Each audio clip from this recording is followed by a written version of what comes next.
Dear student, আজকে সকল স্টুডেন্টদের উদ্দেশ্যে বলা হচ্ছে যে তোমাদের আলোচ্য বিষয় হচ্ছে কি জয়েনিং। জয়েনিং মানে যুক্ত করা। তাহলে জয়েনিং কি জিনিস? What is joining? জয়েনিং কাকে বলা হয়? বলছে when two or more than sentence can be joined into a single sentence using linker, participle, clause, and always the real meaning is no change is called joining. যখন কি করছে দুটি বা দুইয়ের বেশি বাক্য বিভিন্ন সংযোজক অব্যয় তারপরে ক্লজ দিয়ে কি হয় যুক্ত হয় এবং মূল যেটা অর্থ রয়েছে সেই অর্থটার কি হবে না, কোনো পরিবর্তন হবে না, আর বাক্যটাকে কি করতে হবে, একটা বাক্যে পরিণত করতে হবে। সেই জিনিসটার নাম হচ্ছে কি জয়েনিং। আমি সর্বপ্রথমে দেখো জয়েনিং এর যে বিষয়টা রয়েছে, দেখো জয়েনিং প্রথমে আমি একটা এক্সাম্পল দিচ্ছি। এখানে লিখলাম বিকজ, এক নম্বর ওয়ার্ডটা জয়েনিং ওয়ার্ডটা দিচ্ছি because, B E C A U S E. Because মানে কি হচ্ছে কারণ।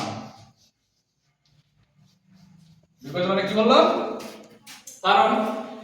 তাহলে এর একটা কি আছে, এই বিকজ দিয়ে জয়েনিং করতে গেলে এর একটা স্ট্রাকচার আছে, একটা গঠন আছে। দেখো কি স্ট্রাকচারটা হচ্ছে, স্ট্রাকচার প্রথমে আমি লিখছি কি ফলযুক্ত বাক্য।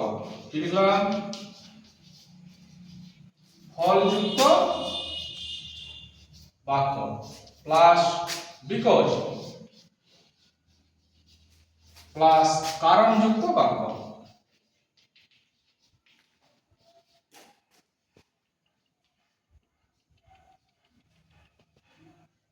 এই একটা কি দিলাম, বিকজ দিয়ে জয়েনিং করার একটা স্ট্রাকচার আমি লিখলাম।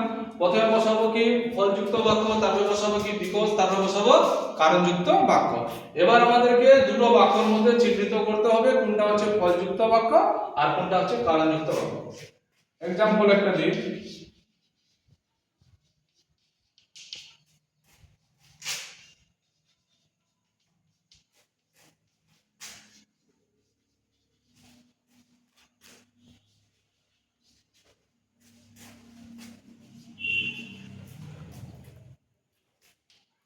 তাহলে দেখো কি লিখলাম, আই এম ইল, আমি হয় অসুস্থ। I can not go to school, আমি স্কুল যেতে পারি না। তাহলে এই যে দুটো এখানে সেন্টেন্স হলো, দুটো সেন্টেন্সকে কি করব, একটা বাক্যে যুক্ত করব।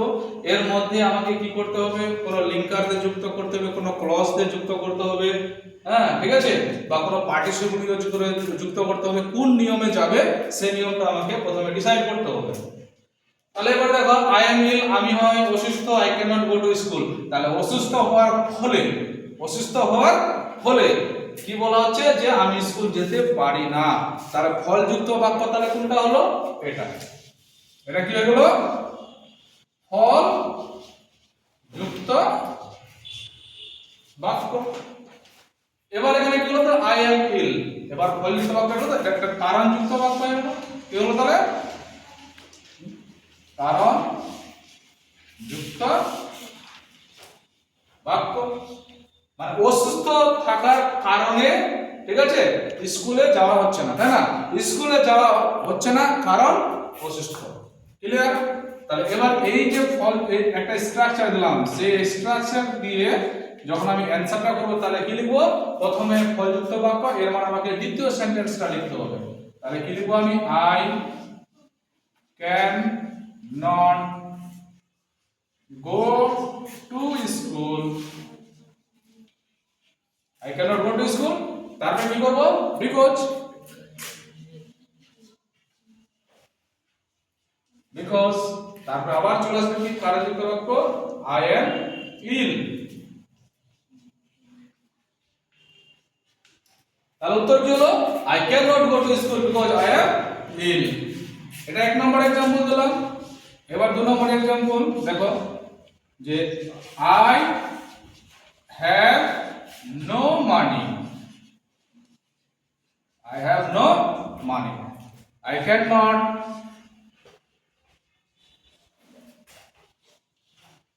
buy a TV set।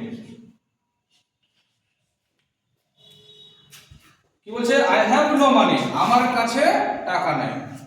I can not buy a TV set, আমি একটা টিভি সেট কিনতে পারি না। আমি একটা টিভি সেট কিনতে পারি না কারণ আমার কাছে টাকা নাই। আমার কাছে টাকা না থাকার ফলে কি হলো, আমার টিভি সেট কেনা গেল না, তাই না? তাহলে কি করব, ফলযুক্ত বাক্য দ্বিতীয় সেন্টেন্সটা হচ্ছে, তাহলে পুরোটা লিখে দিতে হবে। I can not buy a TV set, I can not buy a TV set